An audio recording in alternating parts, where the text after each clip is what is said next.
Well, hello. It's 1 o'clock on Tuesday, and it's Planet Poet Words in Space. I'm your host, Sharon Israel, and I'm very honored today to have renowned poet Paul Muldoon as my guest to discuss the upcoming Sharon Springs Poetry Festival that will be held from October 15th to 17th in Sharon Springs, New York. Hi, Paul. Hey, how are you? What a pleasure to be here. Oh, it's wonderful to have you on and to talk about this, I think, very important festival. And to get us started, I'm just going to read a little bit from your bio for our listeners. Paul Muldoon is the Pulitzer Prize-winning author of 14 major collections of poetry, innumerable smaller collections, works of criticism, opera libretti, books for children, song lyrics, radio, and television drama.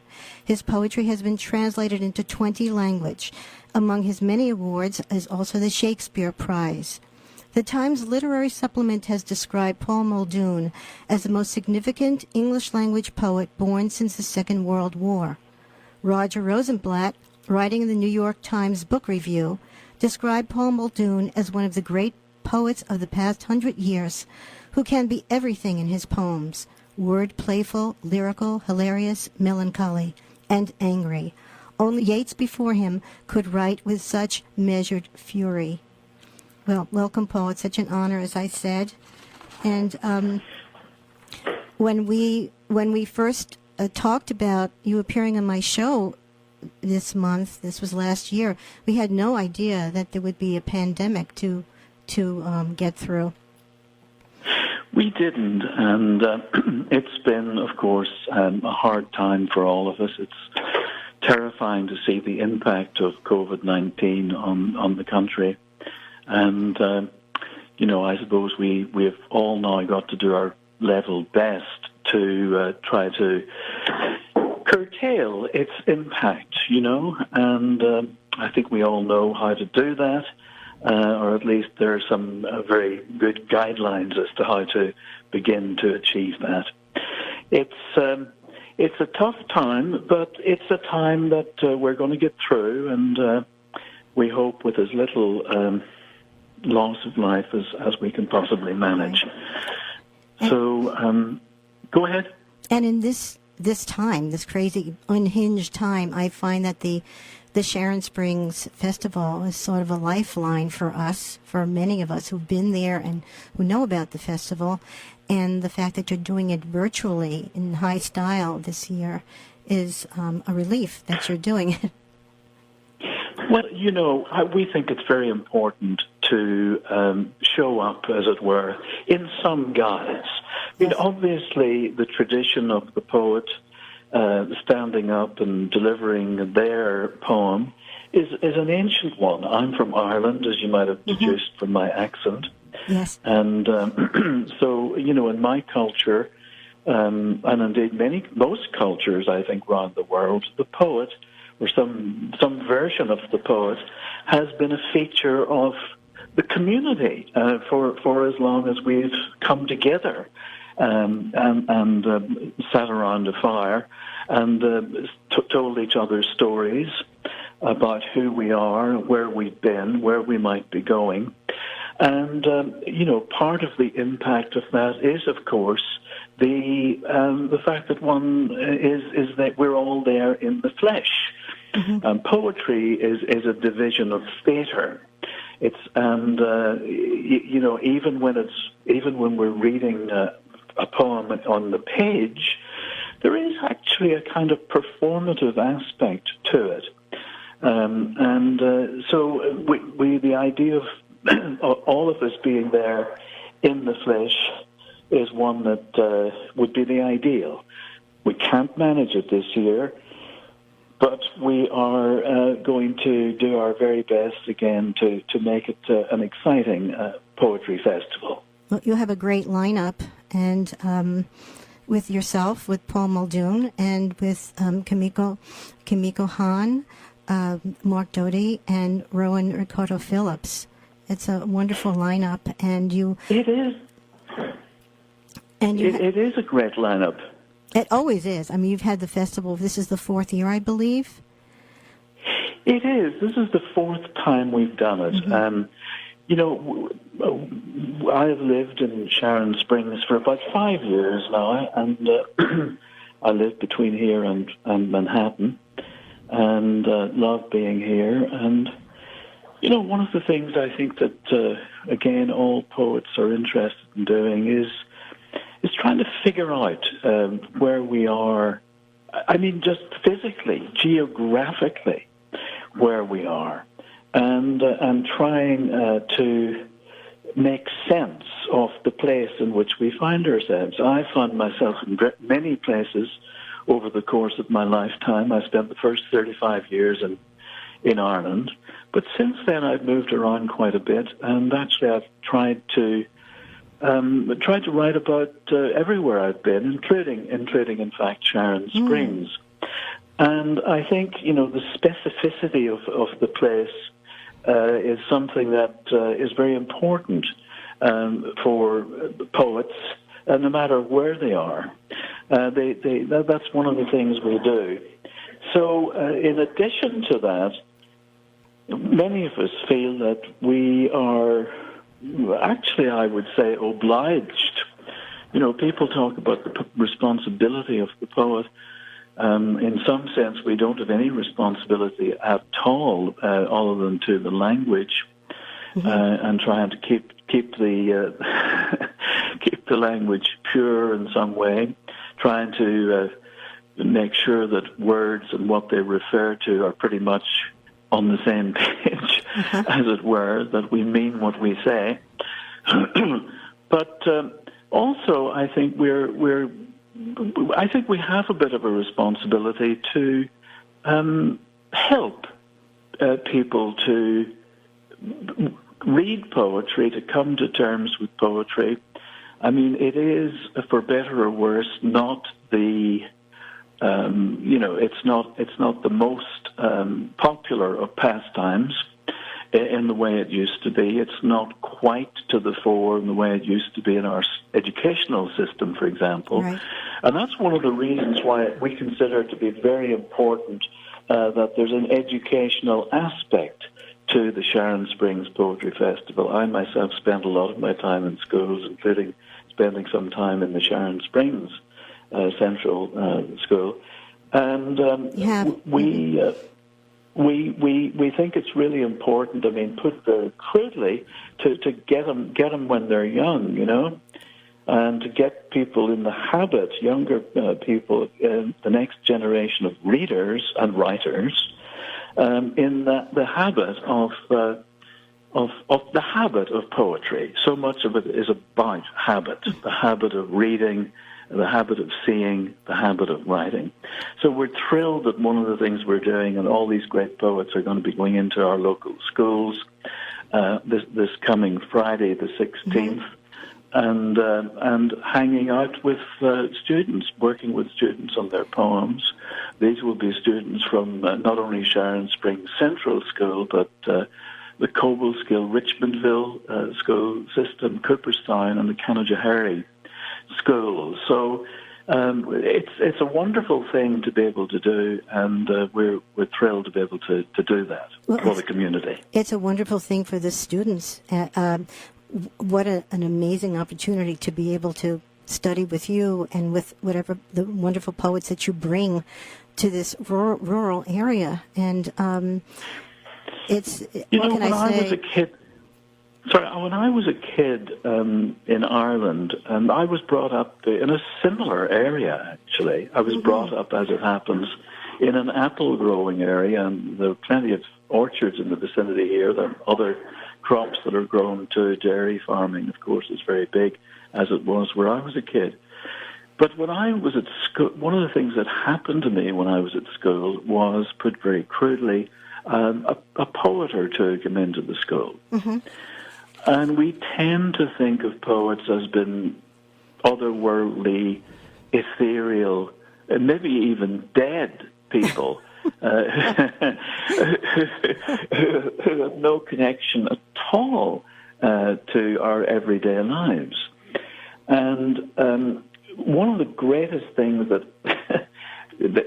I certainly felt happened to me and my the kids I went to school with, was that we could see that poets were just ordinary people, and that I think is a very important feature of poetry. In a strange way, we like the idea of making it seem ordinary rather than extraordinary. No? Yeah, I think when you find usually you find the extraordinary in the ordinary.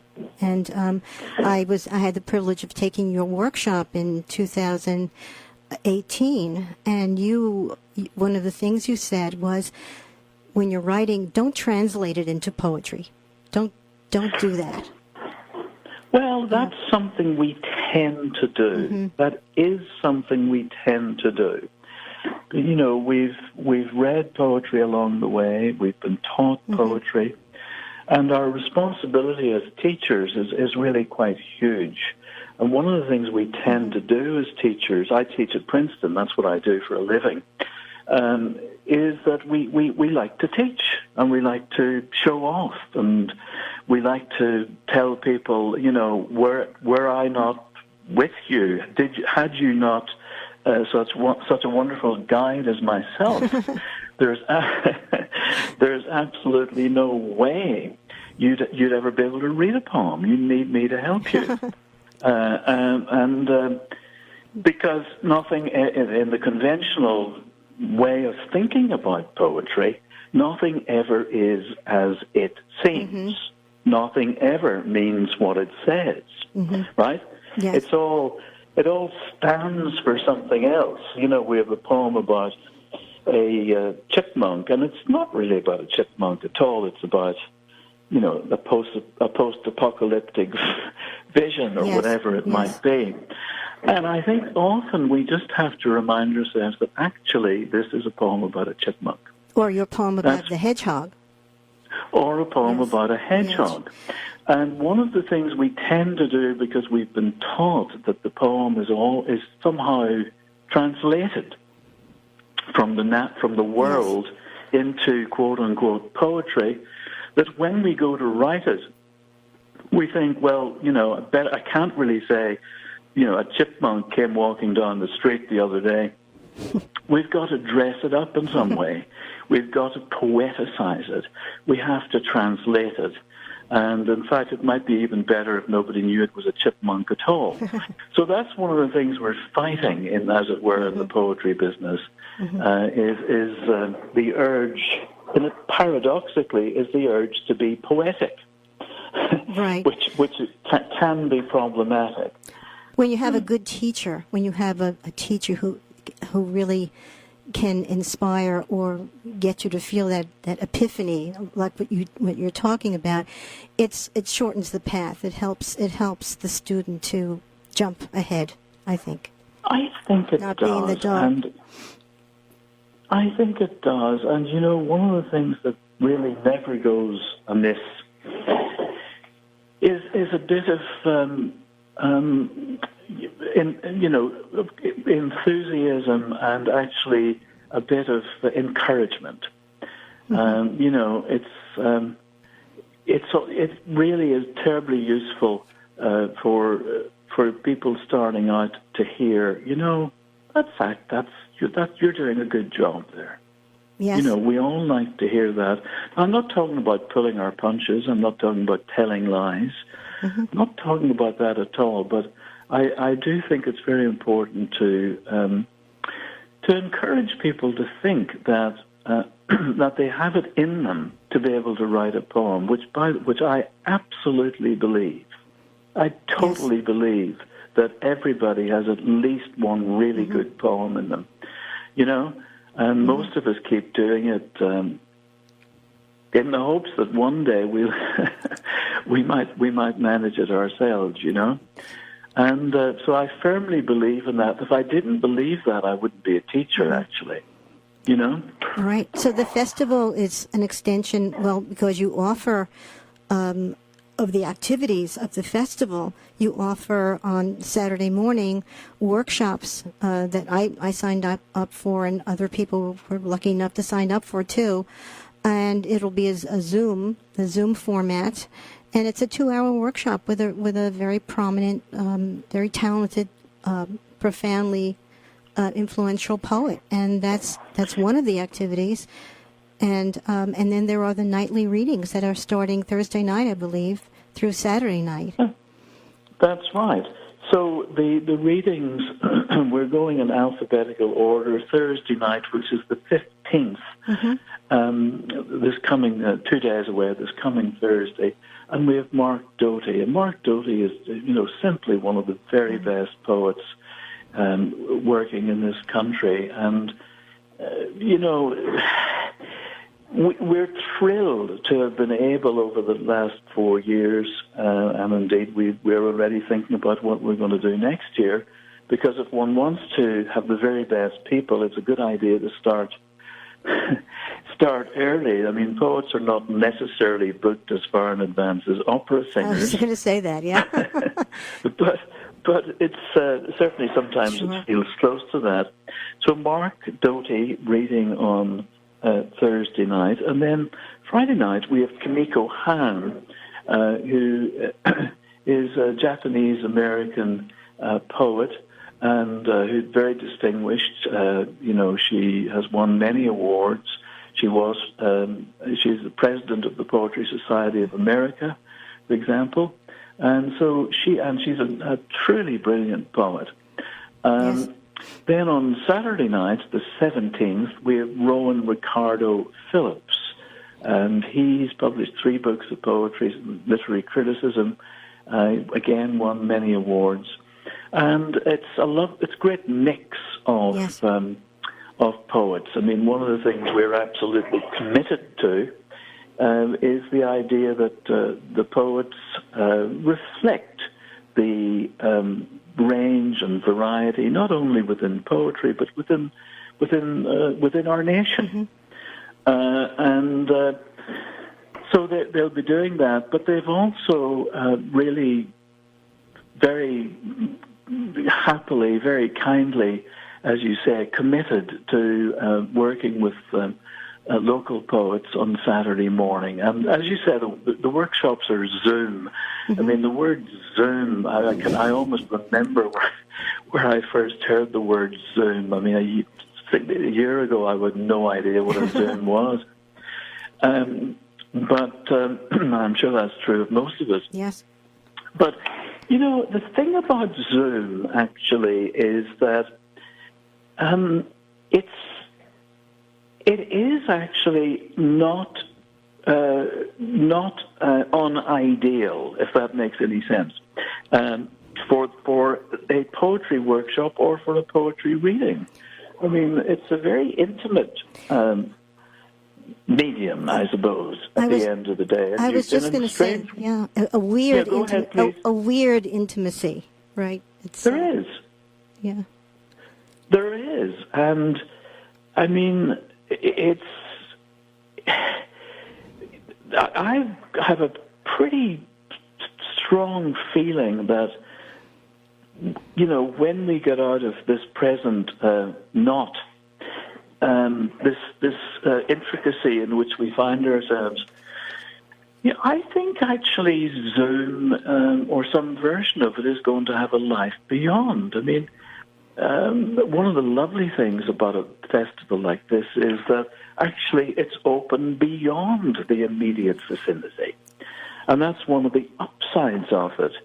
I mean, while we're very interested in the local, absolutely dedicated to the idea of the local, the fact is that these workshops, are really now available for, and the readings available for a much wider constituency, of a much bigger catchment area. Oh, absolutely. So there is that. And also, I have been teaching this semester by Zoom, so I teach every week by Zoom. And, if one, follows certain basic guidelines, like, for example, taking a little break a couple of times, even if it's only for a couple of minutes, it's actually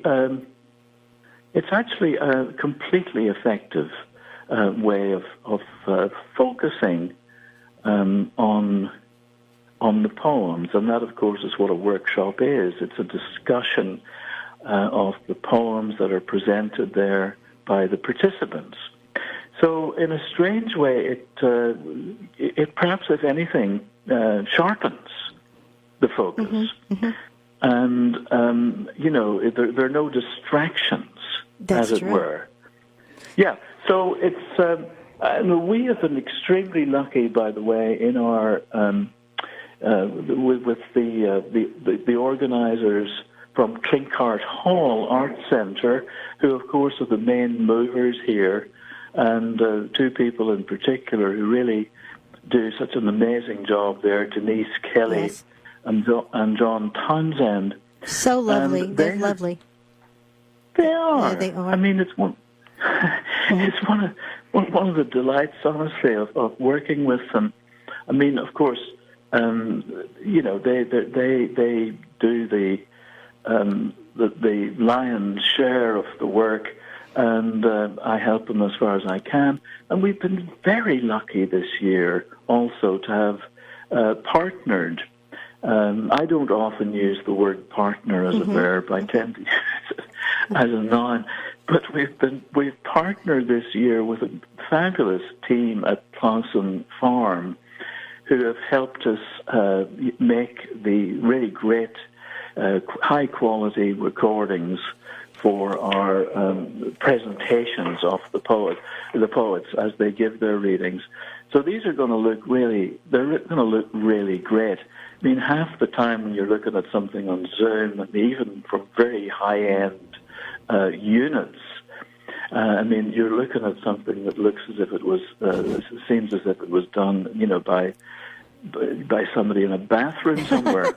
That's true. But we have very, very, very high production values here, and I'm thrilled to be able to say that. And, of course, this is part of a much broader project with the Clinkhart Hall Art Centre, which, we're trying to foster as a venue, as a forum for itself fostering the arts in this area, and that old line about all politics being local. I mean, all art is local too. It's true, and Clinkhart Hall has a long history as an art center and a community center, and there's so much restoration being done in Sharon Springs. But the festival, it's sort of like, I could not believe when I first went, and every year, it's such a gem of a festival. It's almost like a Brigadoonian festival, and now it's trembling. People are really excited about it, and are hearing about it for the first time outside of the immediate area, in Albany, everywhere, New York City. And I really find the whole operation very shipshape. It's very well done, very organized, easy for the user. I have to commend you and Denise and John and everybody, because it's doesn't always happen this way for a first-time virtual event. It doesn't. I mean, we've all seen quite a few things over the past little while, and it's terrifically difficult to do this. I mean, I've seen. I could imagine putting on theatre, for example. Well, I was thinking more of this actually is, comparatively speaking, easy to do. I mean, when you get into the world of theatre and music and dance, it becomes a whole other business. But even even a few talking heads actually can look pretty ropey. So we're very conscious of that, and we're aiming to keep the standards as high as we possibly can make them. And even the videos that you put on the website, the bios of the poets and their accompanying videos, your video with the 5 Dialogues talk is wonderful. And each poet is reading and in discussion with other poets. It's just a treat to go. I would recommend that my listeners, everybody go to the website, and you can find it. You just have to Google Sharon Springs Festival 2020, and you'll just come upon it. And go ahead. Yes, it's not a bad idea, I always find if I'm going to hear someone read, it's a good idea to have, done a little background reading, read a few of their poems, get a little sense of them. I mean, it's the reading, even as a Zoom event, it's a very particular kind of social, I was going to say interaction. I mean, in a strange way, even when one is reading in the flesh, it's actually less an interaction than a presentation. But there is some kind of contract there, and we're keen to make it as meaningful as we possibly can, and so.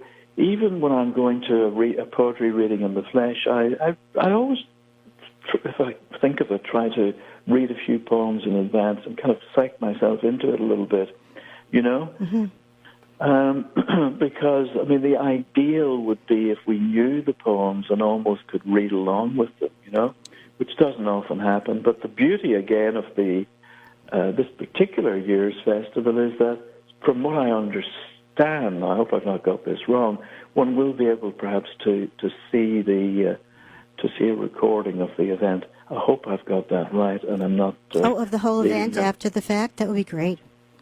I hope I'm not leading up a blind alley there. But in any case, they will be available there, obviously, at 8 p.m. Each of these coming nights, Thursday, October 15, Friday, October 16, and Saturday, October 17, 8 p.m. sharp. And, one of the nice things about these virtual poetry readings, of course, unlike so many other events, is I think they'll actually begin on time. That's great. Paul, thank you so much. Would you grace us with you reading one of your poems, please? I will try to read something here. I do have a little poem I wrote a little while back. Actually, I wrote it in Sharon Springs. It's called The Bannisters, and it was prompted by my reading somewhere that during the First World War, at least, and possibly into the Second World War, that elements of bannisters were repurposed as rifle stocks. Oh my goodness! Which is, and that's just as so often the case. That's enough for me anyway, and I think many other poets, to get the old juices flowing, to get us started. And then I began to think of other repurposings, of household items and items of street furniture, gates and things that are repurposed. And it's a strange little poem, but I mean, it's a poem about violent activity, of course, but it has, I hope, a kind of loving and cherishing aspect to it. And I'll read this. The Bannisters are ornamental gates and railings that were melted down for rifle barrels, have gained some sort of posthumous renown by unambiguously drawing a line in the sand. The gates and railings are finally taking a firm stand and even more emphatically bringing things to a close. The exit wound is their approximation of a rose or a geranium under gauze on the windowsill. Gangrene, the green and gold of the first full-blown daffodil. Also rendered so it would even more tellingly rend was lead stripped from the gutters and flashing. For lead will bend along a spine as it did along a walnut ridge post. What was once an outer sanctum is now the innermost. Shouldered as rifle stocks after a mere 3 weeks of drill, the Bannisters are gradually taking another hill. So that's a little snapshot there of the Bannisters. Well, what a leap. That's beautiful. Bannisters as rifle stock. It twists and turns beautifully. Thank you so much, Paul. And it's a pleasure. Thank you so much for having us, and thank you for everything you do. Oh, and the best luck with the festival. It will be a smashing success. Thank you so much. Pleasure. Thank you very much. Bye-bye. Bye-bye. And that was Paul Muldoon with his magnificent poetry and his thoughts about poetry and the festival. And Sharon Springs Festival this week is coming up Thursday night. And the website is very user-friendly. If you want to go on and listen to the readings, you can there's a link. It's very simple. And now I welcome Pamela Marche-Pierce, Planet Poets, Poet at Large. Hello, Pamela. Hello, Sharon. How are you? Oh, I'm very happy. Oh, that was so wonderful. What a beautiful half hour. I just loved every minute of it. It's great. Thank you. And it's going on with your inimitable contributions to our show on the air. What do you have for us today? Well, I will start off by saying that I'm very pleased that I'm super pleased that I have an upcoming publication in Nowhere magazine. I was a finalist of in their fall 2019 contest, and they are publishing the second excerpt of my as yet to be published book-length memoir, Blue Crete. So I've been working with that in other ways, and one of the things, just to lead into this, I spent 4 summers in Crete, and I toured the other islands, and something came up recently in my mind that really resonates with this time of, the COVID that we're all dealing with, and the isolation and the being quarantined. Often, as I would pass houses, especially in the islands, where the majority of men work either on boats or they're fishermen, or that their sea is their workplace, something struck me that there were pictures in the windows with the back side of the picture showing on the street, but the front side of the picture was, and there were always pictures of boats into the house, or there was a model of a ship pointed away from the sea into the house. And this is a tradition over all of these centuries where women have a model or an image of a boat that is pointing towards their hearth, with the hope that their men, their brothers, husbands, boyfriends, sons will return safely from the sea, and they have the model of the ship pointing toward the center of the house. And there's a tradition called karavaki, which symbolizes sailing toward the new life. And at Christmas time now, they light these up. They light up these, rather than Christmas trees in public squares, they have these big models of ships and that are lighted the way that we light Christmas trees. And in the times that we're in now, I think everyone is waiting for somebody to come back, whether it's their grandchild or it's their son or it's their sweetheart, or we're all waiting for that moment. I feel very teary even as I'm saying we're all waiting for someone to return safely to the hearth. It's just an incredible concept. It sounds so ancient also. It is. And with the ship, with the actual ship facing the hearth or in the interior of the house, it's almost like the house is the sea. It's part of the sea. Right, exactly. And what Paul was talking about, how weird Zoom is and how intimate Zoom is. This is sort of like a Zoom. Well, yes, and the house becomes the safe harbor, and, it's a way to create, I think it's the vigil. It's the way to create intimacy with the person who is gone, and that's very similar to Zoom. We're all creating with one another on Zoom, that even when we can't shake that person's hand or we can't kiss them or do whatever else that we want to do with them physically. So, but this is such a wild how did you hear about this? As I was working on this material about Crete, it just sprang into my head, and I've been looking at, I've been reading about Penelope waiting for Ulysses for 20 years, and Danae, who couldn't be visited, but Zeus made a way to throw some gold coins in the top of her room, impregnate. So it's this idea of waiting and longing and wishing to be with someone. I mean, those are, of course, two. One is a husband and one is a lover, but it's just in the air. I mean, people saying to me, I miss my grandchildren. I can't hug my grandchildren, and I can't hug my son or my daughter-in-law or my mother.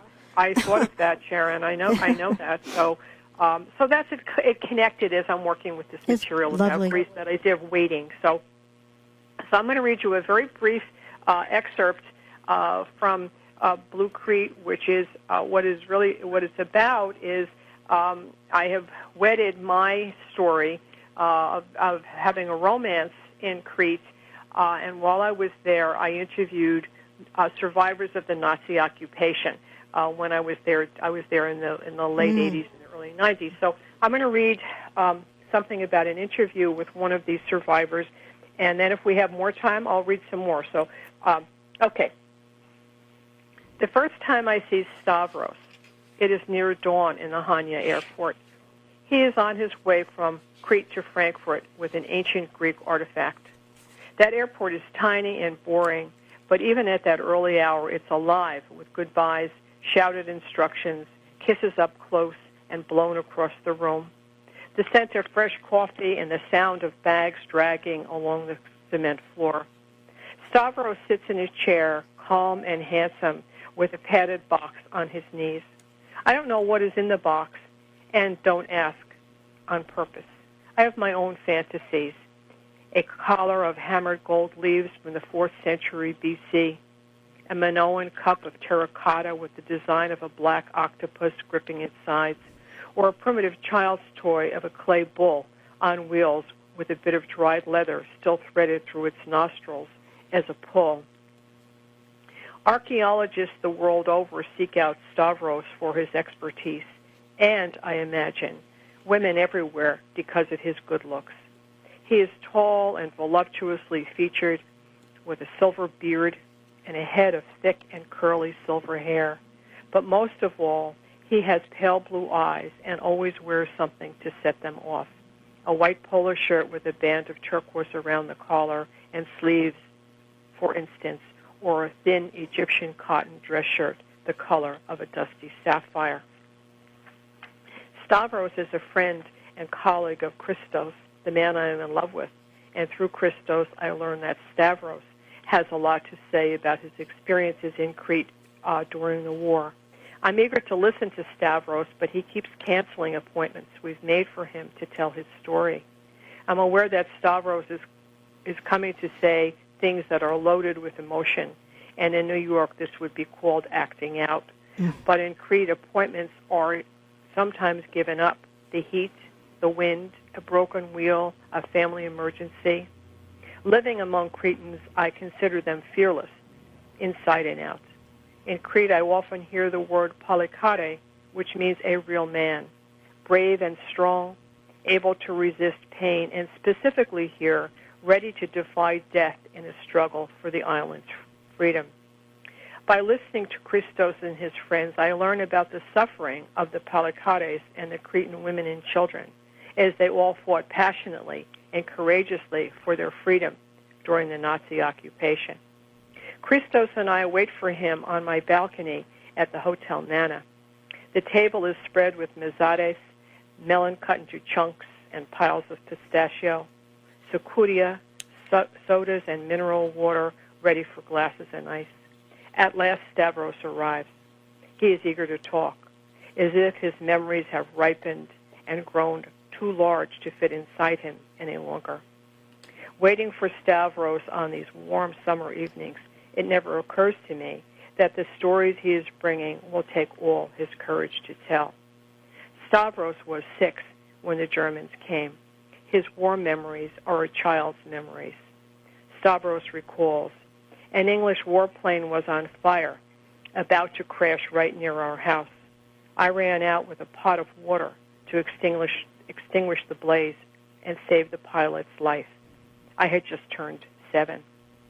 And another one, he recalls, we were surprised that not all the occupying German soldiers supported the Nazi vision. Most were mere soldiers, struggling with their orders. The ones camped near our house gave us food and sweets. One found that I was an orphan. He took me in his arms and kissed me, showed me a photograph of his wife and 2 small children. He sobbed openly as I sat in his lap. For the entire occupation of our village, he treated me like a child of his own and helped me grieve over the death of my father. So that's it's gorgeous, Pamela. I can stop there, Sharon. That is so, the detail, you have such detail, even with the terracotta or the dried leather through his nostrils as a pull, and then the war descriptions and the description of Stavros. It's very beautiful. And thank you very much. Please say the link to Nowhere Magazine, because you have both of your excerpts of your book side by side and with gorgeous illustration on both photos. I do. So would you give us the link? It's just Nowhere Magazine. Nowhere. That's all you need to know is go to Nowhere Magazine and type in my name, Pamela Mache Pierce, and it will pop up. Well, thank you so much, Pamela. This has been such a fantastic treat. Thank you. And best of luck with Blue Crete. Thank you. And I will be in Mark Doty's workshop, and I'll be listening to I'll be in Sharon Springs along with you and Paul Muldoon and everyone else. It's going to be fabulous. It will. So Thank I look forward to it. Thank you, Sharon. Thanks so much. Bye-bye. Okay, bye-bye. And you're listening to Planet Poet Words in Space. I'm your host, Sharon Israel, and you've been listening to Pamela Mache Pierce, and before that, Paul Muldoon, talking about the Sharon Springs Festival. And now I want to place in the program with a piece by Robert Cucinotta called Wagner Night at Brighton Beach. And before we begin, I'm going to read his notes on this piece. Wagner Night at Brighton Beach is a digital melodrama freely arranged from the first scene of Richard Wagner's opera Die Walküre. It was written in 2020 in the spirit of Liszt's concert paraphrases and in appreciation of Joseph Horowitz's 1994 book Wagner Nights. Attracted to Wagner's extended cello solo in this scene, I decided to score his beautiful vocal on orchestral music for cello and piano, with 2 computer voices delivering an English translation of his lyrics. I grew up in the Homecrest section of Gravesend, Brooklyn, less than 2 miles north of the Atlantic Ocean. My grandmother Matilda, who lived in our house, was born in 1887 in the large German neighborhood on the Lower East Side of Manhattan known as Klein Deutschland, then the 3rd largest German-speaking community after Berlin and Vienna. I believe that her love of music passed through her children, my mother and my uncle, to me. At night in bed, I would often listen to the sound of the Brighton Line trains passing 1 block away. What I didn't know at the time was that this line began service in the summer of 1878 as the Brooklyn, Flatbush, and Coney Island Railroad, running between Prospect Park and the Brighton Beach Hotel, the company's seaside resort. In 1888, after serious erosion of the beach, the railroad pulled its hotel 600 feet inland with 6 of their steam engines. The company replaced its original music band shell with the impressive 2-story Brighton Beach Music Hall and hired Anton Seidel of the Metropolitan Opera to conduct a 67-man orchestra. The Brighton Beach summer concert seasons ran until 1896 with daily afternoon and nightly performances. Heavy doses of Wagner were presented on the mostly German programs to an audience that kept growing until Seidel regularly packed the hall with 3,000 dedicated listeners. I currently live in Roxbury, New York, in the western Catskill Mountains. Anton Seidel's summer cottage was in the neighborhood village of Fleischmann's, where he and his wife, former opera singer August Kraus, resided with their 8 dogs, including Wotan and Mima. Here is Robert Cucinotta's Wagner Night at Brighton Beach.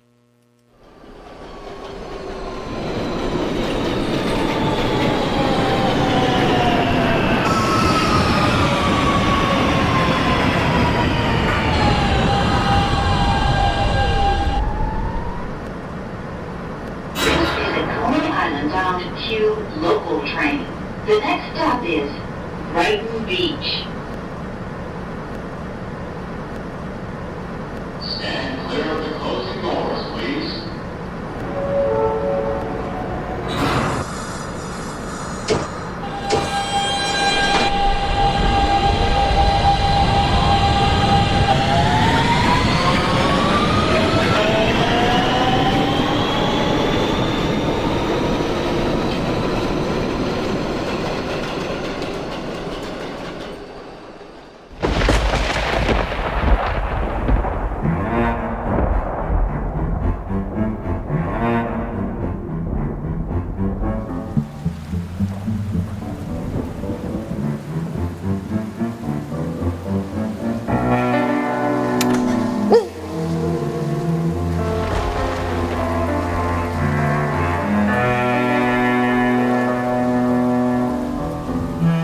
as hard this may be. Here I must rest.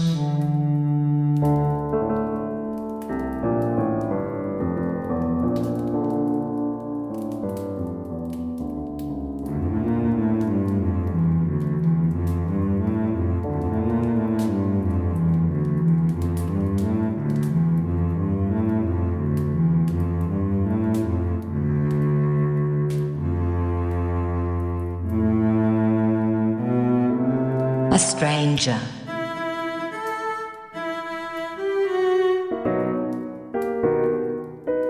Who is this man lying by the fire?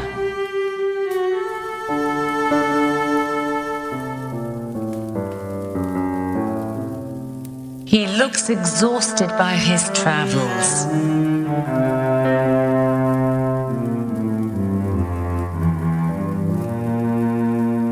Has he fainted? Or is he sick?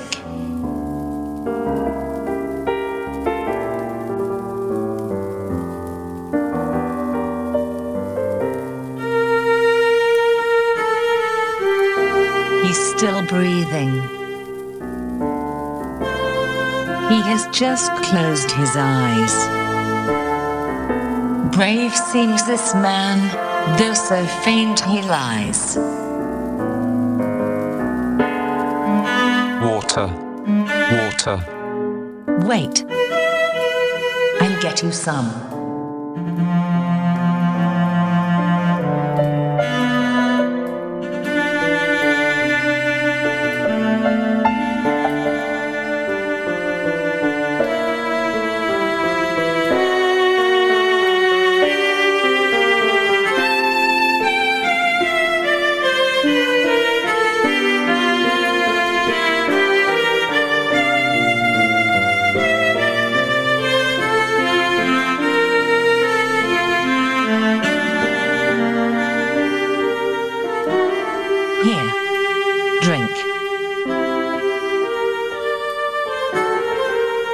For your parched lips, the water that you wanted.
Refreshing was the water.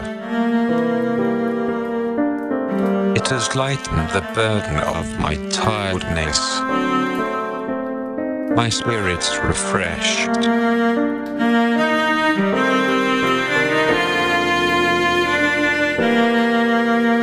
My eyes again delight in what I see.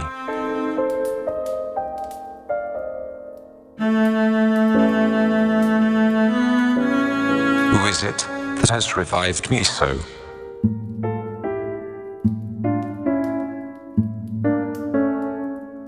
This house and this woman belong to Honding. Rest here and be his guest. Wait until he returns. A wounded guest. Quick, show me your wounds. Slight they are, not worthy of words. My limbs are intact. I would never have run from my enemies,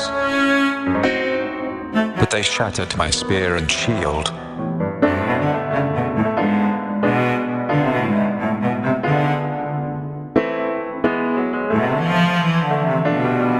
Yet faster than I from my enemy, flees my weariness now.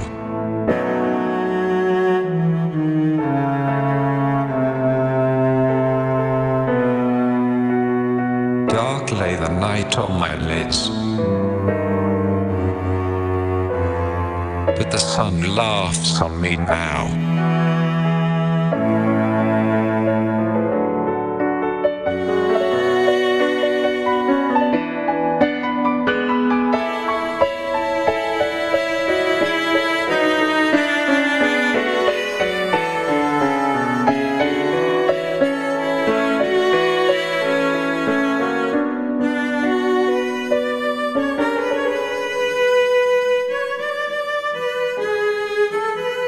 Bring a sweet drink of honeyed mead.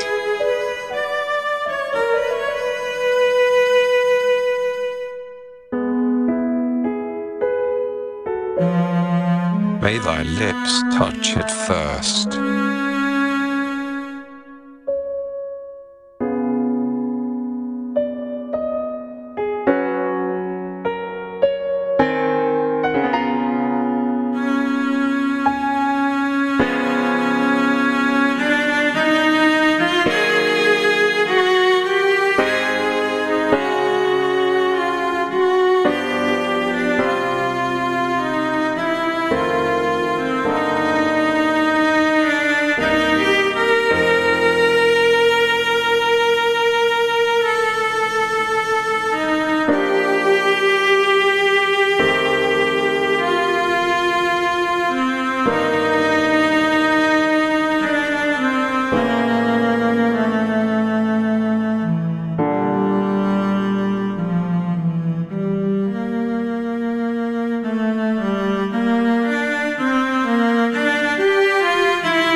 You have been tending a luckless man. I wish to turn ill fate from thee. I am now rested and must be on my way.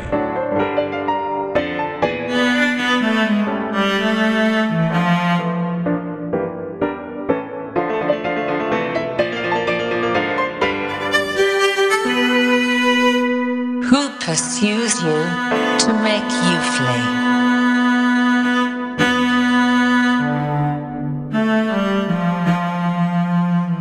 Bad luck pursues me wherever I go.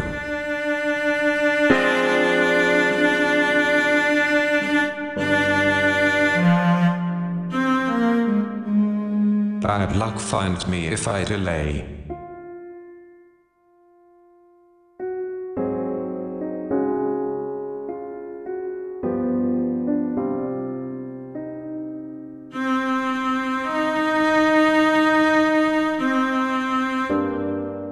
Far may it stay from thee. I must leave now.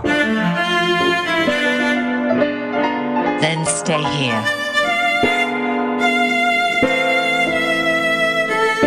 You cannot bring bad luck into the house where bad luck has made its home.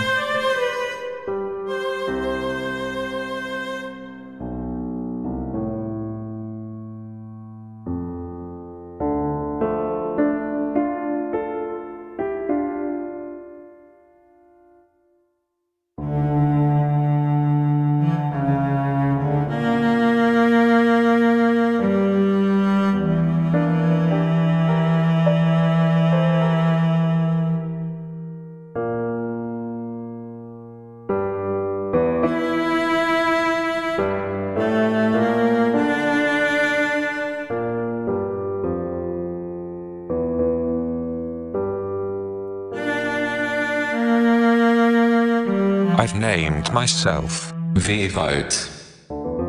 Wow. Wow. Hunding will ich erwarten.